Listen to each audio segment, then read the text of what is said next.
Ladies and gentlemen, here we are, the final comic book recommendation for our week of spooky suggestions. And yesterday, I talked about what is probably the scariest horror book I've ever read, but today, I'm going to talk about what is my personal favorite horror series.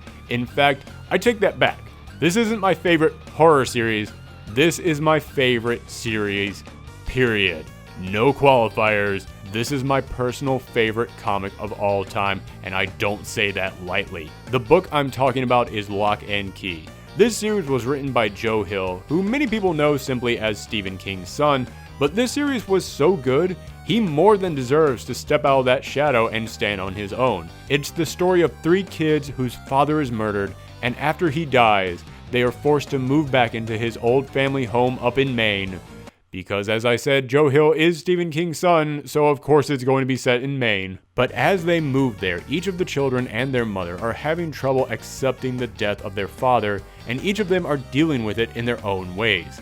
The oldest son, Tyler, is struggling to fit in at school with the heavy weight of this over him. The daughter, Kinsey, is trying to shut down all of her feelings. The youngest son, Bodhi, is escaping into fantasy, and their mother, Nina, is falling deeper and deeper into depression and alcoholism. However, one day, while exploring the house, Bodhi discovers a key, and when he puts the key into a door and he walks through it, his body falls to the ground and he becomes a ghost. You see, this house is filled with keys just like this, that will change these children into something different whenever they use it on a door. Some of them will change you into an animal, some of them will change your size, some of them will change your gender, some can even combine with artifacts in the house to create spells such as controlling shadows. Now, I know that at this point, this sounds like some light-hearted adventure story for all ages. It sounds like a series that you'd pick up after you finish Harry Potter. And I'll admit, I can see some similarities, but this is like the evil version of those stories. Yes, there are magical adventures to be had, but they all take on a horrific twists and turns. All throughout this story, there is a character named Dodge, who has a connection to these keys, and he is slowly twisting and manipulating every action these characters take. He comes in and wrecks the lives of everyone he talks to, but then he will smooth talk them into thinking he's their best friend.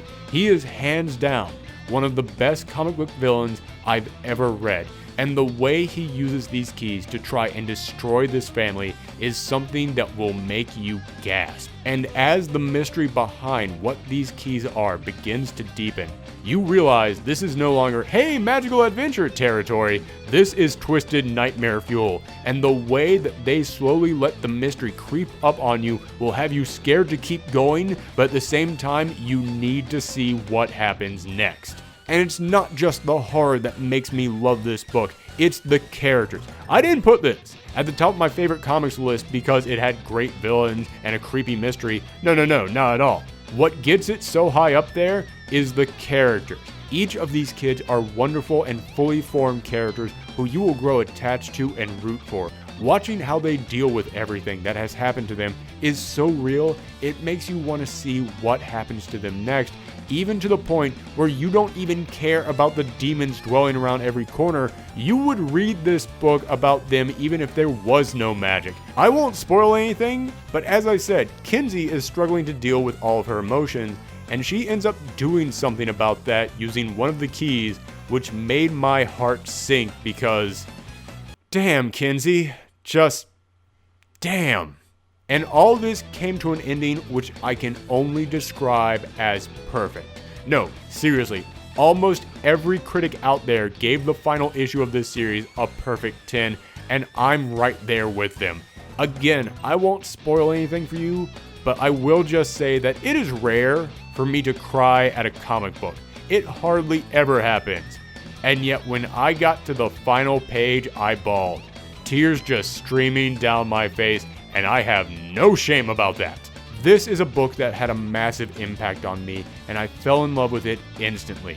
I had always heard how good it was, so when it went on sale on Comixology, I decided to give it a try. I bought the first trade, finished it in one sitting, and then instantly went back and bought all the other issues because I had to read them all now. So if you check it out, then I hope that you enjoy it as well, and I hope that you enjoyed THORGIWEEN. It was a lot of fun, but after today, we're going back to our regular scheduled programming, which won't be that different from this last week, just less spooky. So if you want to see all that, then make sure that you hit that subscribe button and follow me on Twitter and Tumblr at Professor Thorgy. Thanks again for tuning in, everyone, and happy Halloween.